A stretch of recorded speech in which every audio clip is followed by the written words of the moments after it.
I want to start off this video by saying that this does not apply to all white women, biracial women, multiracial women, non-black women.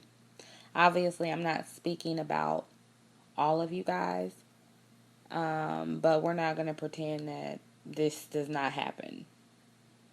I'm speaking from my personal day-to-day interactions I've had with some of these women, and I'm speaking on the comments I get from social media, more specifically on Facebook, in which I have a larger audience. I'm pretty new here on YouTube, but I have a couple of pages specifically centered around black women on Facebook.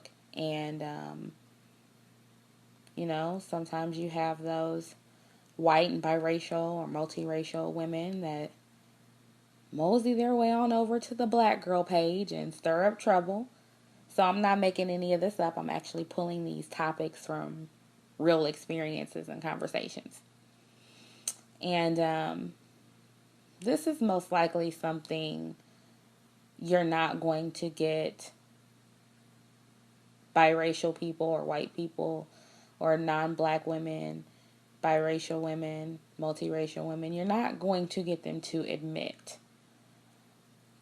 But they like feeling superior to black women in regards to how they look. They love it when black men put them on a pedestal and they throw black women under the bus. They love it when people publicly speak out against us and call us unattractive. They love it when we wear fake hair that looks like theirs. They feed into all of it. All of this adds to their validation, to them being the quote-unquote beautiful ones. Okay? American society is very competitive. Women are very competitive towards one another. We naturally compare ourselves to other women in terms of our beauty, because that's how we're judged. So, when I get commentary on Facebook, now here on YouTube, now I'm getting a little bit more traffic from Facebook. I get these comments from these white and non-black women, and they start generalizing black women, talking about how unattractive we are, how undesirable we are, and how we need to fix ourselves and not put all the blame on black men in society, and all that. Those arguments that do have some validity to them. I'm not going to deny that. But they say all that about black women, yet they fail to generalize black men.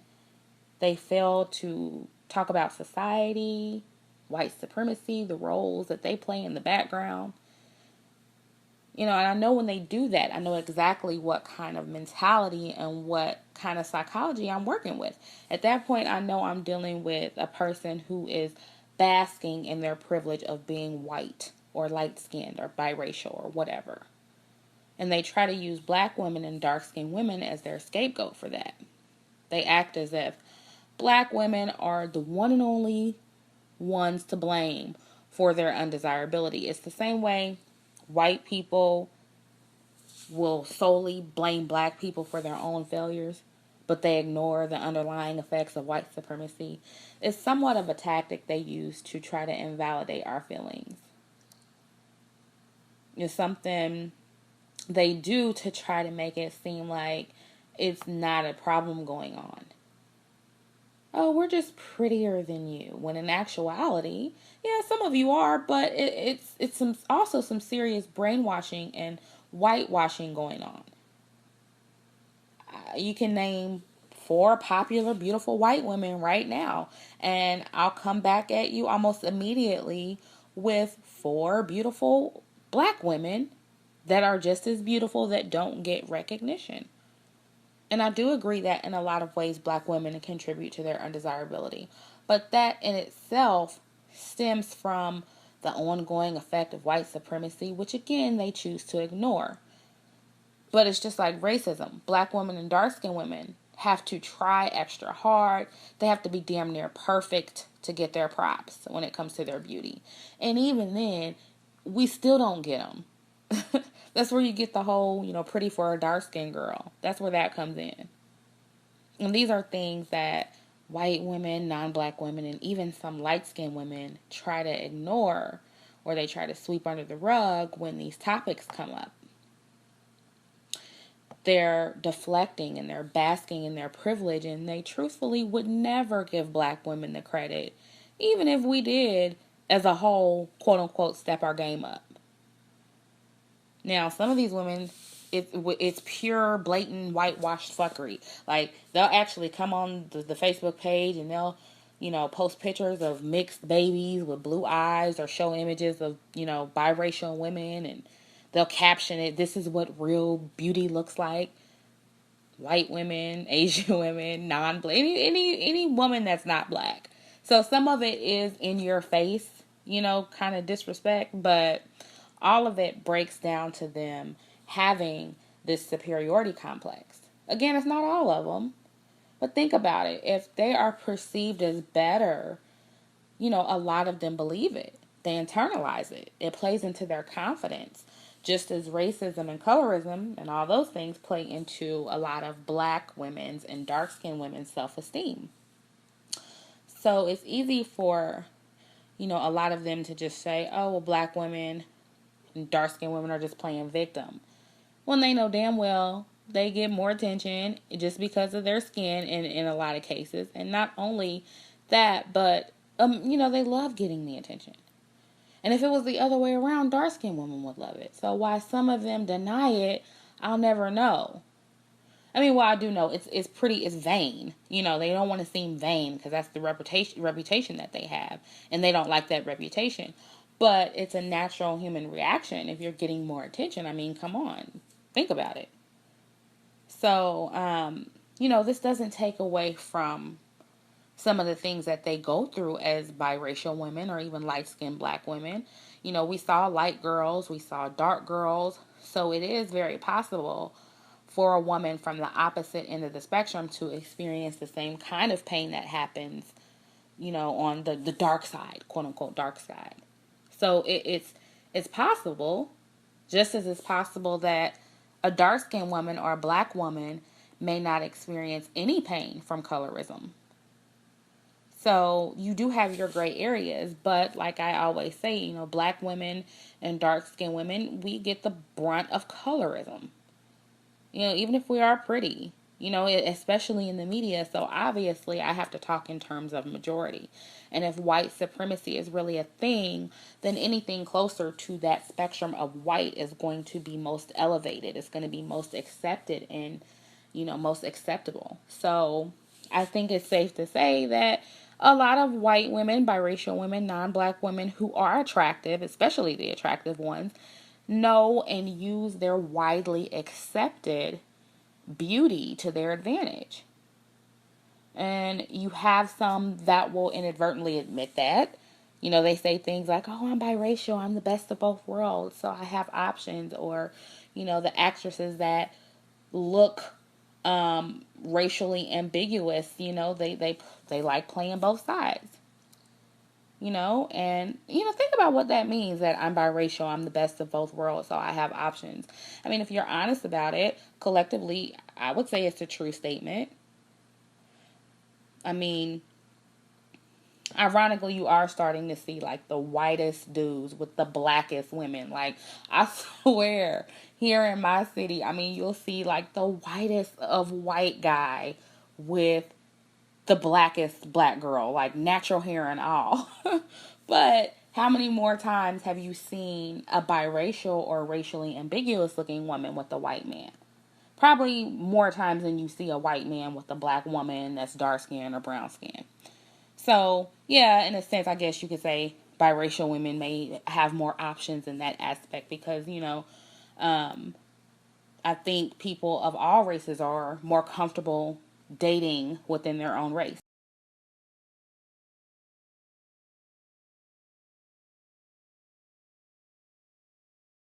But I've noticed a lot of them also love talking about where they get their hair from. If it's from the non-black side, they say it like with a sigh of relief. Like, "Yeah, I get this from my grandmother. She's Cherokee or whatever." or she's Irish or whatever. That's where I get my hair from, and they're running their fingers through it. Now, if it's from the black side, then they say it with a look of disgust, with that stank face. Like, girl, yeah, I got this nappy shit from my daddy's side.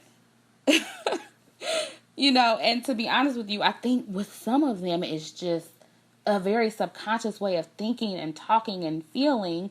But, they've internalized this whole thing, about what is superior and what is not, But the attractive ones, especially who are placed on a pedestal in the black community, they love being there. They're not really interested in sharing that with you as a black woman. They love that part of them that makes them stand out in the black community. And like I referenced in one of my other videos, being someone who is dark skinned and always seems to attract men who are lighter than me and or biracial, recently white guys, oh my God. But I'm talking about like the light skinned ones and the biracial ones. A lot of these men have this complex as well. Some of them date dark skinned women to get their black enough stamp of approval. Some of them date us because they think we're more passive than light-skinned women or easier to get. And I'll be honest, this may sound real arrogant, but I've gotten more of the opposite. I get men who say, and I was kind of hesitant to talk to you because you kind of intimidating, even at the gym. But that may be a dark-skinned woman thing and a black woman thing too, because we look mean, right? We all look mean. That's another thing. Even though a bitch just could, slightly be frowning because I'm exhausted from 45 minutes on the fucking elliptical, I'm mad, right? I'm mean. I'm being mean. Even if I'm smiling from ear to ear with a drink in my hand at the club, I'm still mad, right? But anyway, seriously, I know it's because of how I dress and other factors. I exude what I want to attract. Because of the things that, black women are known for putting up with, I curve. I curve niggas with no hesitation. I'm anti-broke nigga, anti-dusty nigga. Niggas with multiple kids, multiple baby mamas. And I know that shows in my demeanor. And say what you want, but more black women should have those standards. We'd be better off. But regardless of all that, I'm a very sweet person. And I would be lying to say that, a guy never tried to get over on me because he felt like I would put up with his shit. Even me. Black women are known for putting up with niggas who ain't shit. Like we are known for that. And I say all of that to say, back to the topic, a lot of biracial women and people for that matter, they play to their advantage with the black community. Some of them try to benefit, so to speak, from our obsession with them. And this is why I say what I say about black women really needing to go natural. They need to see the importance of it, the importance of embodying blackness and really standing apart as a black woman instead of appearing to want to emulate another race of women. Even if that's not what you're trying to do. When you go out and buy that bundle of Brazilian weave or Indian weave or Asian weave, that is what you're portraying. You're portraying that you want to look like these women. And I'm saying we really need to show how beautiful and sexy just black can be without any unnecessary additions. Now, I'm not saying, don't glam it up at all. Don't look pretty. Don't be girly and don't doll yourself up. Throw on a little makeup. Put yourself together well. Put a sexy dress on. Walk up in the club. Black as hell. Natural hair. And sexy all at once. And you want to see a mad white bitch? Walk in a club and have her catch her man looking at your black ass. She'll be feeling some type of way about it. And again, I'm not saying all white women, but there's some catty ass bitches out here, and I'm speaking from personal experience. See, you have people who don't want to talk about this kind of shit or admit it, but I'm that girl. But black women, we need to stop being so obsessed with white and biracial features and fall in love with our own. Be the best we can be. look the best we can look, shine in our own right. I mean, right now, as a whole, we're failing to do that. We look like wannabes and pretenders with all of the fakery and enhancements. Yes, the whole quote-unquote natural movement is taking place, but even that has its own whitewashed elements. I mean, yes, white women and non-black women enhance themselves with the fakery. They wear the weave too. But if black women are synonymous with being bald-headed, known for wearing hair that's completely opposite from our own in natural hair texture, color, etc., then why wouldn't you want to be the contrary to that belief? I want to be. I'm sorry. And bitches be like, bitch, I choose to wear weave. I got hair. I got hair. Okay, so bitch, why don't you wear it? It's obvious that even though you have hair, you don't think it's good enough to show. And that has to be the only reason why you don't want to show it in its natural state ever. Ever.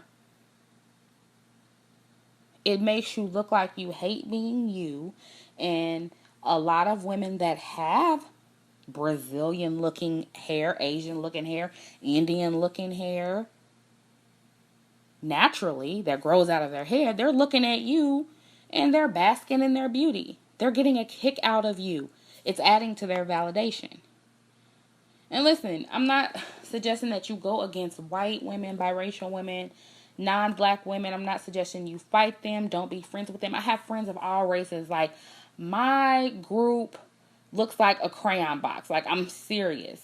So I'm not saying that you should be bitter or angry towards them. But it's time we really get in the game. We need to start proudly representing ourselves as just black women and be the shit with it. Be fierce with it. Because right now we're not seen as a threat. Not even with Scandal, the interracial relationships you've been seeing, How to Get Away with Murder, all of that shit. Nope. Not even with that. And much of it is because we lack our own public, platforms as black people to really show our beauty exclusively like white people do. We don't have that. But like I said in my other video that addressed black women, let's start with what we have immediate control over, and that is our bodies, our look, our hair, our dating choices, all of the things that make us valuable. And stop trying to share someone else's pedestal and create your own, because you don't get to sit with them. You don't belong in their group. Quit handing them the opportunity to outshine you by trying to emulate them and or being obsessed with them. And always read between the lines. This is the kind of shit that goes beyond the surface. So don't be so naive to think it isn't happening. Notice when it's happening. And that's all I have to say on this right now. So, good night, good morning, and I'll catch up with you on the next video.